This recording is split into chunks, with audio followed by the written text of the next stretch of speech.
On the night of October 10th, the sky over Ukraine erupted in flames. It was the largest air assault ever launched by Russia. Nearly 500 weapons fired from every direction. Hypersonic missiles, swarms of drones. A calculated strike meant to finally break through Ukraine's defenses. But what Moscow didn't know was that they were flying straight into a trap.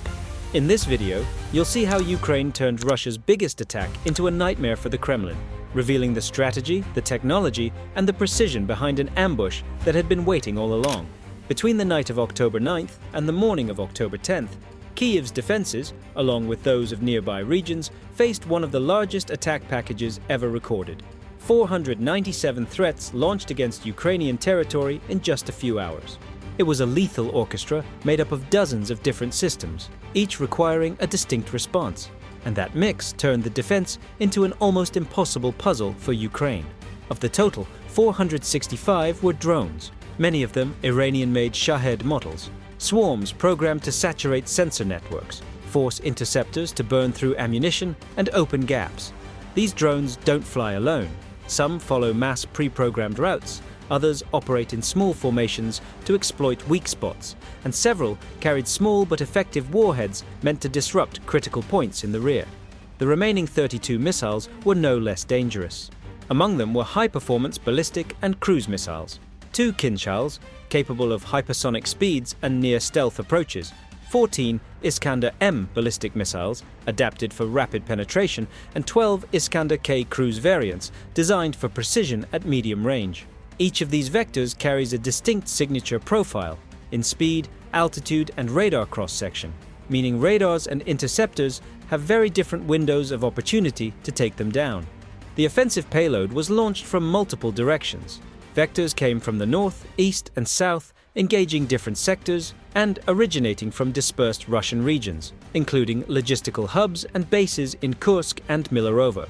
This dispersion forced air defense controllers to spread their resources thin, multiplying the number of sectors under responsibility and forcing split-second decisions. It was this diversity, in quantity, variety, and geographic distribution, that created the tactical complexity. Massive drone swarms overwhelm optical sensors and low-signature radars. Ballistic missiles arrive fast and demand high-performance interceptors or surface-to-air missiles capable of engaging ballistic trajectories. Cruise missiles fly low, using terrain and radar clutter to evade detection. Each type consumes a different slice of the defense stockpile. Interceptor missiles, anti-aircraft artillery ammunition, radar tracking time, and, above all, human attention. With 497 simultaneous threats, a single wrong decision, or simple overload, could have led to immeasurable catastrophe.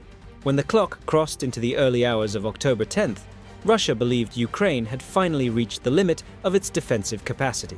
But what came next defied every rule of military logic. Amid nearly 500 simultaneous threats, Ukraine accomplished something only a handful of nations on Earth could ever hope to achieve. It shot down 420 targets. Out of those 420, 405 were Shahed drones, destroyed before they reached urban areas, thanks to a combination of layered defenses and constant tracking. But what truly drew attention was the performance against missiles. Ukrainian forces intercepted 1 hypersonic Kinzhal, 4 Iskander M ballistic missiles, and 9 Iskander K cruise missiles, all taken down mid-flight, many of them over the country's central regions, where air defenses were already overwhelmed. These numbers represent more than a tactical success. They mark a technological and operational breakthrough few analysts had foreseen at the start of the war. So how did a country with limited resources manage to repel the largest air assault ever launched by Russia? The answer lies in the concept that now defines Ukraine's shield: integrated air defense. Instead of relying on a single system, Ukraine built an interconnected network where every radar, sensor, firing unit, and fighter jet works as part of a living organism. Long-range sensors detect launches even within Russian airspace. Medium-range mobile radars refine tracking. Short-range missile and anti-aircraft artillery units cover the gaps. And, above all, a digital command and control network coordinates in real time where each interceptor should engage. That integration is what allows Ukrainian radars to hand off targets from one sector to another, optimizing resources and preventing overlapping fire. Meanwhile, Mobile units, some equipped with Strela 10s, Japars, and modernized OSA AKMs, are strategically positioned to handle low-flying Shaheds. At the top of the chain operate the most advanced systems: the American Patriot and the French-Italian SAMP-T, both capable of intercepting ballistic missiles in mid-air, including the feared Kinjal. It was, in fact, a Patriot missile that managed to shoot down a Kinjal that night, a feat even the designers of the Russian system hadn't considered possible, since the Kinjal is built to fly at Mach 10 with an almost unpredictable trajectory. Fighter aviation also played a decisive role. MiG-29s and Su-27s armed with Western-supplied R-73 and AIM-9X air-to-air missiles flew alternating patrols, acting as a second interception layer.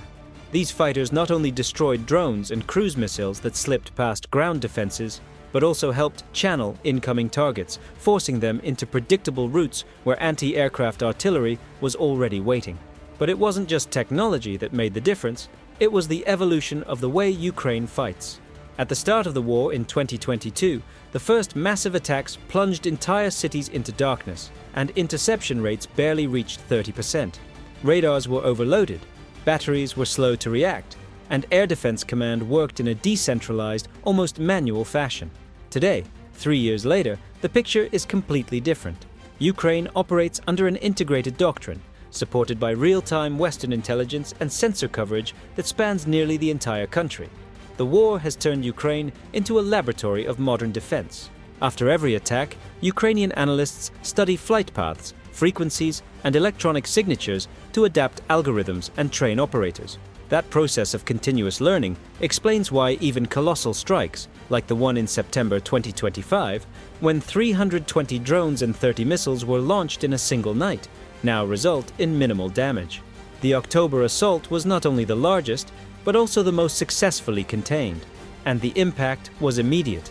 An interception rate of 85% meant that hundreds of Russian missiles worth millions of dollars were reduced to debris scattered across fields and highways, while Ukraine's defense, built on adaptive tactics and multi-layered systems, protected its critical infrastructure. In practical terms, it was an invisible yet decisive victory, a night when Russia's technological supremacy finally met the limits of its own effectiveness. But even with a defense that impressed the entire world, the night of October 10th still left deep scars. As much as Ukraine managed to intercept 420 of the 497 targets, the 77 that slipped through were enough to remind everyone that every missile crossing the sky carries more than explosives. It carries lives, routine, and a sense of safety. By the early morning hours, the streets of Kyiv, Dnipro, and Zaporizhzhia revealed the other side of victory: partially destroyed apartment buildings, shattered windows, entire neighborhoods without power. The missiles that broke through struck energy and supply infrastructure, the very heart that keeps the cities alive: power plants, water reservoirs, and transmission lines. In several regions, Russia deliberately targeted hospitals and residential areas, an old, brutal tactic designed to deprive Ukrainians of everything that sustains normal life. It was a cruel reminder that even when the defense wins in the air, the suffering continues on the ground. Emergency teams worked without rest. Men and women from rescue services dug through the rubble with flashlights and search dogs, trying to locate survivors. In Zaporizhzhia, an Iskander K missile hit a residential area, destroying 3 buildings and damaging dozens of homes. Local authorities confirmed what soon became headline news. A child had been killed, and more than 20 people were injured, some in critical condition. As cameras showed firefighters clearing debris and paramedics carrying stretchers, the city sank into darkness. More than 180,000 people were left without electricity that night, and water supply was cut off in several districts. In Kyiv, the situation wasn't much different. Fragments of intercepted missiles fell over streets and parking lots, setting cars on fire and damaging power grids. Technicians from Ukrenergo, the national energy company, worked with hands numb from the cold to restore circuits, while the distant sound of sirens still echoed. Images captured by rescue drones revealed the pattern that has repeated since the beginning of the war. Every Russian strike, no matter how small, always hits daily life. In the following hours, President Volodymyr Zelensky appeared on social media. In a tweet published before dawn, he detailed the damage and made a direct appeal to the international community. Our systems worked with courage and precision, But Russia still managed to hit homes, hospitals, and power plants. A child was killed in Zaporizhia. More than 20 people are injured. The world cannot respond with words, but with decisive action. We don't need appearances, we need real protection. The message echoed through the European Parliament, the White House, and even within the United Nations. Zelensky wasn't speaking about solidarity, he was speaking about urgency, about how every delay, every hesitation carries a human cost that cannot be measured in numbers, but in interrupted lives. As the sun rose, the cities slowly came back to life. Generators hummed in hospitals, fire trucks kept dousing smoking ruins, and children were brought out from underground shelters. That morning didn't bring silence, it brought resilience. Even in the face of fear, Ukraine once again proved that no storm of fire would ever be enough to break what Moscow fears most: the Ukrainian people's ability to endure. If Russia wanted to prove that saturation can break through any shield, the outcome showed the opposite. The more Moscow piles on volume, the faster Ukraine's integrated defense learns, adapts, and comes back stronger.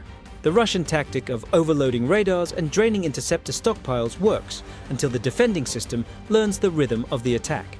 This time, the math didn't add up for the Kremlin. It expected large-scale destruction, but instead found 85% of its weapons intercepted. And while the remaining 15% did cause damage, it was far from the national blackout the campaign was aiming for. So why does Russia's strategy keep failing more often? Because it depends on three pillars that are crumbling: surprise, dispersion, and cost. Surprise fades when Ukrainian intelligence anticipates launch windows and probable routes. Dispersion loses its edge when command and control stitches sectors together and reallocates interceptors in real time. And cost turns into a disadvantage when cheap drones initially force expensive missile launches. But once the defense grid matures, Gepards, anti-aircraft artillery, man-pads, and electronic warfare systems take over the front line against swarms, preserving high-value interceptors for ballistic and cruise missiles. On the other side, Ukraine's response goes beyond defense. The doctrinal difference is clear. While Moscow keeps targeting civilians and infrastructure to break morale and basic services, Kyiv focuses on military and logistical assets: fuel depots, rail hubs, air bases, radar sites, and tankers. When an oil depot in Feodosia, Crimea, erupts in flames after a drone strike, it's not just a headline, it's a drop in pressure across Russia's operational pipeline. Less fuel means fewer sorties, less armored movement, and reduced ability to regenerate attacks. Each depot destroyed, each maintenance yard damaged, stretches Russia's operational cycle: detect, prepare, launch, rearm, cutting down the volume Moscow can put in the air with each wave. This pattern creates a second-order effect: economic erosion. Protecting long logistical lines under sanctions is expensive. Replacing ballistic missiles and cruise engines at scale is even more so. Meanwhile, Ukraine's offensive menu, long-range drones, adapted anti-ship missiles, sabotage, and low-cost kamikaze UAVs, creates a cost imbalance that, over time, weakens Russia's ability to sustain pressure. And the future of the air war? Ukraine has become a living laboratory for drones, electronic warfare, and layered defense. We're seeing a live arms race unfold. Russia mixes flight profiles, adds UMPK kits to glide bombs, alternates launch windows, deploys decoys, and uses missiles with broken flight patterns. Ukraine counters with passive sensors, data fusion, denial and spoofing, EW, mobile SAM ambushes, flexible KP patrols, and magazine management that prioritizes threats by lethality versus hit probability. The next logical step includes greater onboard autonomy, drones and interceptors making micro-maneuvers on their own, plus large numbers of attrition munitions and deeper integration between air defense and counter-launch artillery to strike platforms before they even take off. There's also the civilian resilience layer: segmented power grids, local redundancies, rapid repair teams, and dispersion of critical loads. That reduces the operational impact of the 10 to 20% of strikes that do get through, and undermines the psychological effect of the attacks. None of this means the end of the threat, it means the balance point is shifting. With every Russian wave, Ukraine shortens its learning cycle and increases the enemy's marginal cost. And with every precise Ukrainian strike on fuel, rail, or maintenance targets, the Kremlin spends more to achieve less. In the end, October 10th wasn't just a well-defended night, it was a sign of what's to come. Saturation without surprise is losing power, while integrated defense paired with intelligence and counterattack keeps gaining ground. If Moscow insists on volume, Kyiv answers with selection, and in long wars, selection is what wins. That night, Ukraine showed the world that courage, preparation, and intelligence can stand against even the largest attack launched in this war. Hundreds of drones and missiles filled the sky, and still, the country endured. Ukraine's air defense turned chaos into strategy, proving that true power lies not only in fire, but in the ability to adapt and fight with precision. But behind every interception lies a harsh reality. Lives lost, cities scarred, and families rebuilding what's left behind. The war goes on, and the human cost grows with every passing night. As Zelensky said, the world cannot respond with words, but with decisive action, because Ukrainian resilience is real. And as the sirens fade and the lights return, one truth remains: Ukraine still stands and keeps on fighting. And if you thought it was impressive how Ukraine turned Russia's biggest attack into a perfect trap, wait until you see what's happening now in the north. Entire Russian units are stranded and abandoned by Moscow, isolated inside what analysts are calling the Yunikivka death pocket. No supplies, no way out, and no command. Ukraine didn't need to attack head-on. It simply closed the routes and waited for the enemy to destroy itself. Click on the video on your screen and see how Putin turned his own army into prisoners, and why this might be the darkest and most revealing turning point of the entire war.